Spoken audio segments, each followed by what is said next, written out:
Hello, BookTube. Matthew over at Mayberry Book Club and I are engaged in a book club of two where we are reading a different thing every month and making videos about it. And we are reading another graphic novel this time around. We started out with Batman Dark Knight Returns, and it was not an overall success. And then eventually we got on, after a few other things, we got on to Batman Year One. And it was a success. And now we've moved to something far grander and a little bit more of a gamble on my part. Batman Year One and Batman Dark Knight Returns are far more accessible on some levels than the thing that we're reading this time around, which is Kingdom Come, written by Mark Waid and drawn by the great Alex Ross, which is a four-part Elseworlds series, DC's title for works that are not in official continuity. They're just sort of what-if stories. That takes place years after the current continuity of DC Comics. All of the major superheroes have retired.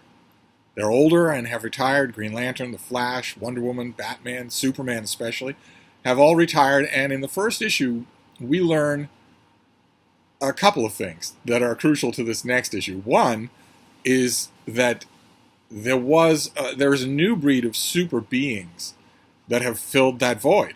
They aren't explicitly villains, not quite a lot of them, and they aren't explicitly heroes either. They seem mainly to be superpowered, spoiled brats who don't care how much the populace gets in their way, how much damage they do. We learn that is the kind of a new breed of super being, and one of the leaders of them, is a being named Magog. And we learn in the first issue of Kingdom Come that Magog, leading an overpowered group of zealous acolytes, had trapped a supervillain called the Parasite, who was begging for mercy. And in an unfortunate sequence of events, there is a nuclear detonation. Magog survives, a couple of other people survive, but Kansas does not. Most of the Midwest does not. It's wiped out. It becomes a radioactive deathland. The radiation is prevented from spilling any further by other super beings, but Canvas is irradiated and dead. No small amount of symbolism there, since it's Kansas where baby Kal-El lands. That's where his rocket ship from Krypton hits Earth, is in Kansas. Watching all of this is a preacher, an old man named Norman McKay, who has been contacted by a being called the Spectre. Pasty white skin, green hood, green cloak, who was a World War II era superhero in DC Comics, who was chosen basically by God, by a voice, to exact divine retribution on the world. That took a sideline for a while so that the Spectre could have adventures with the Justice Society of America. But then he got his own book, where he was basically just meting out gruesome punishments for evildoers. And has always been a little bit of a weird thing in DC Comics. It's kind of weird if you have a god just sort of sitting there in your midst, somebody who was once upon a time a hero, a superhero. The Spectre shows Norman McKay these things disembodied so that no one knows he's there. He gets to watch all of this. And he is desperate for hope. Norman McKay is desperate for hope. And at the peak of his desperation, Superman returns out of retirement. And it seems like a great moment, but everyone in the crowd is cheering when Superman does return, except Norman McKay has prophetic visions, and they tell him that Superman's arrival on the scene after retirement is the beginning of trouble, not the end of it. We don't know quite what form that's going to take, and it doesn't really matter in the second issue, because the second issue is just the main visible world plot barreling forward. Superman has come out of retirement, and he eventually gets plenty of other people back out of retirement. He gets Green Lantern, The Flash, Hawkman, Wonder Woman, of course, come out of retirement to run herd on these amoral super beings, to bring them into line, teach them the principles of truth, justice, and the American way, and quote-unquote deal with the ones who don't like that lesson, the ones who want to stay as agents of chaos. And that brings us to Chapter 2 of Kingdom Come, in which Norman McKay asks the Spectre, well, isn't Superman going to get allies? I mean, the issue starts off with a huge battle. There we have Superman and some of his lieutenants. Hot comic book fans will recognize some of the archetypes here. Power Girl, of course, is unchanged. And the Ray is the 1940s version of the Ray, but still basically unchanged. Some of the characters are changed. Alex Ross gets his artistic license. But we see that Superman and his small crew are righting the wrongs of these superpowered vigilantes, and that they intend to do that, broadly speaking. Superman, they go to the United Nations, and they address the United Nations. As one reporter says, when this guy talks, we listen. Superman says, we have returned to teach these superpowered vigilantes the meaning of truth and justice. Together we will guide this new breed with wisdom, and if necessary, with force. Above all, we will restore order. We will make things right again. And if you're reading that and you're thinking, okay, that sounds a little fascistic, well, yes, because that problem is going to come up. But Norman McKay asks the Spectre, will Superman seek his old friends as allies? Will he seek all of them? And that occasions us to get the scene that all comic book fans are waiting for when they start reading Kingdom Come for the first time. Yes, it's great that Wonder Woman is right by Superman's side and that they have decided they're going to return order to the world. But there's someone missing. In DC Comics, there is a trinity. And if you have Wonder Woman and you have Superman, you're missing someone. And it turns out to be true. Superman goes to Wayne Manor, which has been destroyed. It's been devastated. Just torn apart. He rips off the old clock and goes down into the Batcave, where we find Bruce Wayne. He's older. He has the same no-nonsense face, but his body is clearly held together with an exoskeleton. And he is not happy with what Superman is doing. We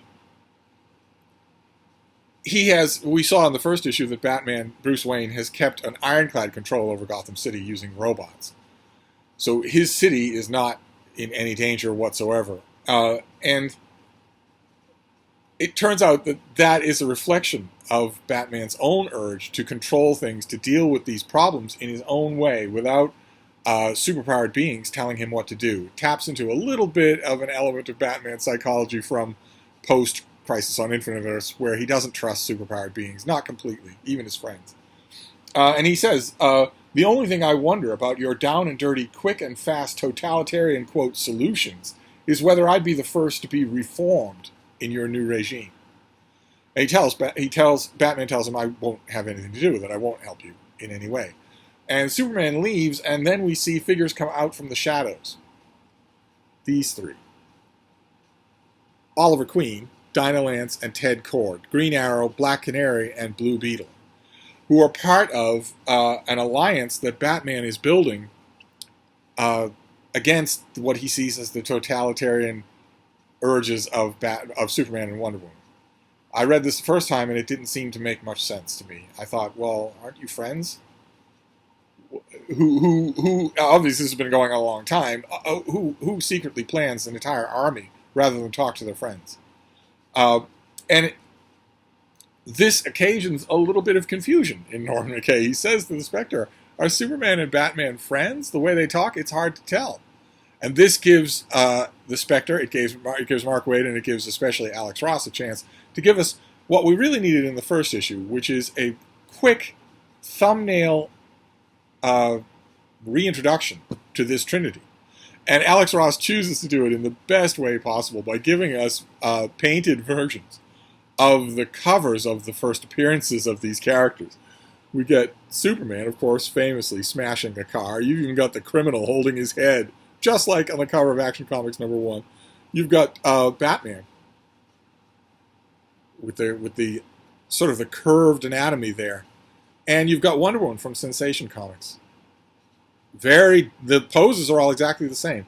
These are the kinds of callbacks to comic fans that Alex Ross does all throughout this issue. And the Spectre has to remind Norman McKay that Superman is an alien. It's just, people forget that. They forget that he's not from this Earth. And they gradually rebuild the ranks. They gradually add heroes. This is more great Alex Ross artwork. Here you have, if you follow this panel correctly, you can see Superman, Green Lantern, the Flash, Hawkman fighting these characters, one of whom looks a lot like Starman from the Legion of Superheroes. But then in the next panel, you see those same figures are now on their side. And we're told that Superman is building his ranks by converting people. And I want to skip ahead here in this issue and show you that one of the ways that he builds his ranks is by going into the darkest depths of the demimonde of these weird, superpowered vigilante, these amoral beings, and giving them a choice, telling them what's what, telling him the New World Order. We have this horrible, dark underworld. The Spectre and Norman McKay are there, but no one knows they're there. And then Superman shows up, and everything goes quiet. Look at that panel. He's just walking among them. One character looks like Chameleon Boy is spitting out his drink, but otherwise, it's complete silence. And he looks at the bar and says, "This doesn't help," and smashes it. And then he looks around. Party's over. He tells these people, I'm here because the world's in bad shape and we have a lot to do. I want you to join the League willingly. Before you do, you should know that we have rules. Heroes act in a certain way. This isn't it. Those of you who take up with us willingly will be expected to be as responsible as you are powerful. You'll be expected to behave better. Those who don't will be dealt with. And the implication here is that everyone in the audience is terrified. Now, I don't know why the demon from Night on Bald Mountain in Fantasia would be terrified of Superman. I also don't know why Solomon Grundy would be terrified of Superman, since he's got Superman-level strength. But you can see that when Superman leaves, Grundy just watches him go. Grundy towers over him and just watches him go. And as soon as Superman is gone, Green Arrow shows up and says, "Now for the democratic response," positioning Superman as the starch Eisenhower Republican/fascist candidate who's given them an offer they can't refuse, but there is a counteroffer. I don't understand this. Even after all this time rereading this, I don't understand why Batman, Green Arrow, Black Canary would object in this way by recruiting a counter army instead of talking to Superman. I don't understand why they would do that.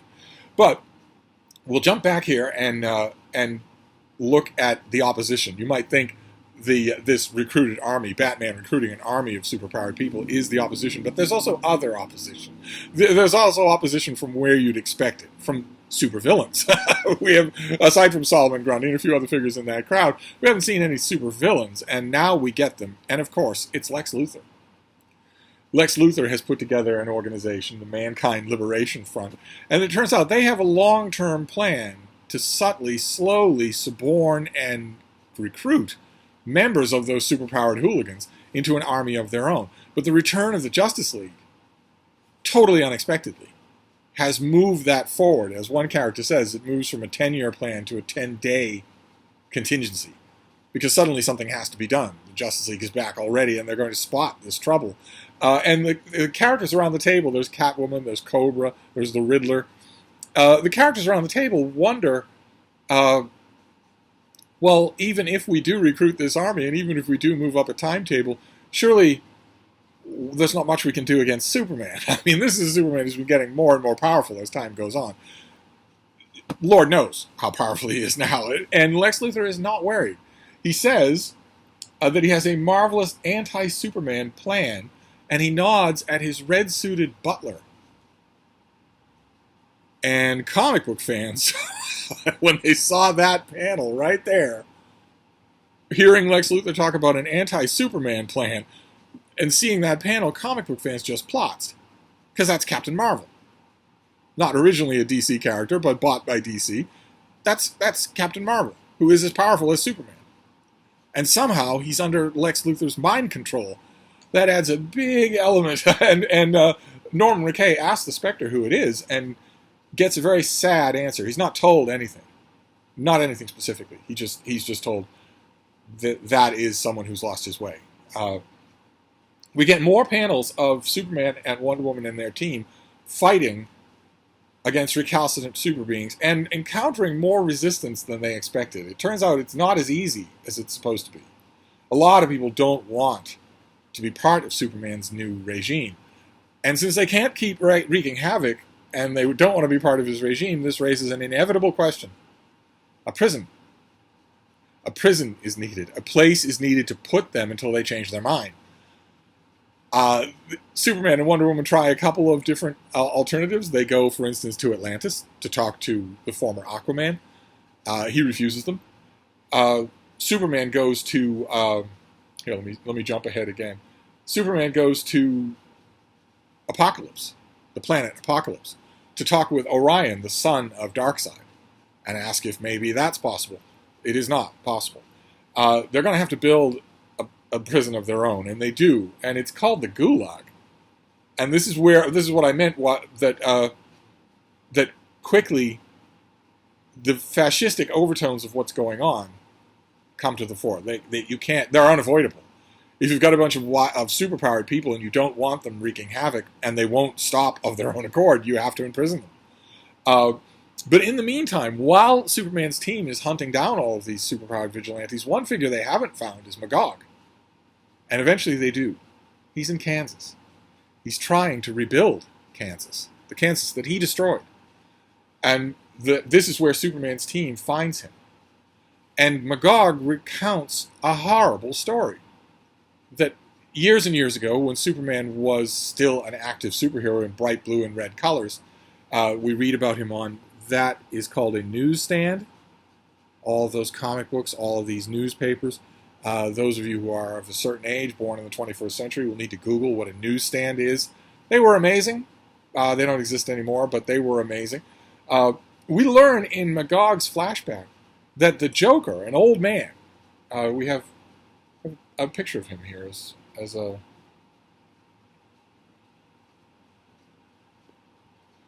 Hang on a second.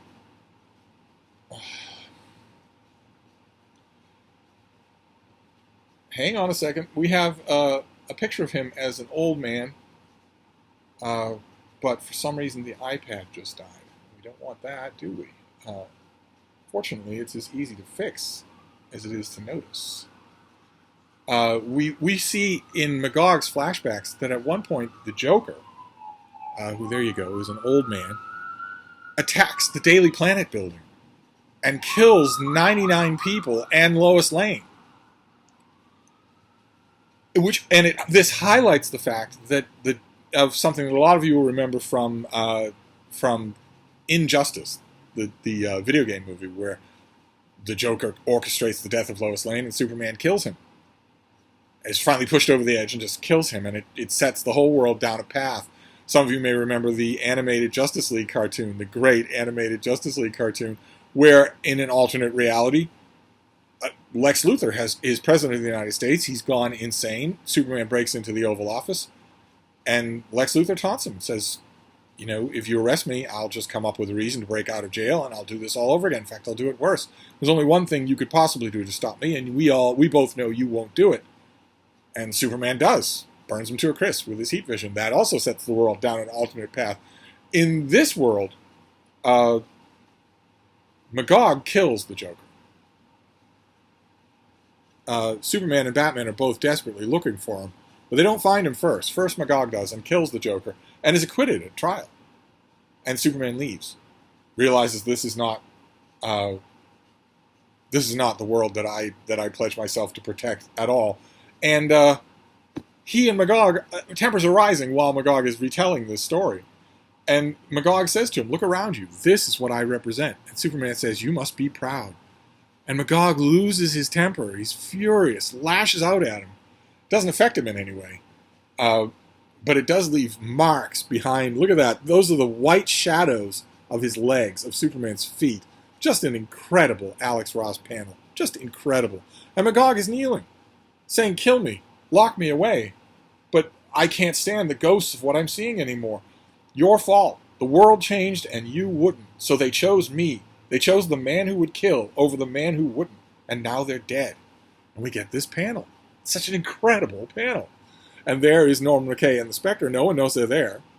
I have to jump around a little because some of these extra scenes were put in. But Magog is going to be part of the prison population. Obviously, he's not going to be part of Superman's crew. And we see The gulag is being built. There's no alternative. There's no way around it. And that only seems to fuel the paranoia of both Lex Luthor and Bruce Wayne. And that's how this issue ends, with Lex Luthor and Bruce Wayne shaking hands, making a deal with Batman.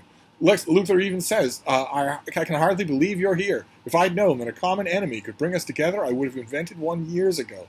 This must be killing you. For different reasons, Batman and Lex Luthor both object to Superman's, to what it seems to be his intent to rule, his intent to exercise superpowered, authoritarian rule over the superpowered community. And we're told earlier in this issue that they're not the only ones who are unhappy about that. That also the human leaders at the UN are unhappy about that, about having the reins of the world taken out of their hands so explicitly. So that is the second issue of Kingdom Come. Batman forms an alliance with Lex Luthor, and we don't know at this point in the miniseries how serious Batman is, how different he is from the hero that we knew. And we see the reason why, which is that through the best of intentions, Superman is creating a gulag, a gigantic prison where he can put the people who don't agree with him. It's a powder keg, and especially when you add in the possibility that Captain Marvel is in this equation, someone who can duke it out with Superman 1-to-1, and all of that reaches a crescendo in the next issue. So join us next week for the Mayberry Book Club as we continue on with Kingdom Come. Terrific that Matthew is enjoying it so far. It just gets better from here on out. So I hope that continues. Thank you, BookTube.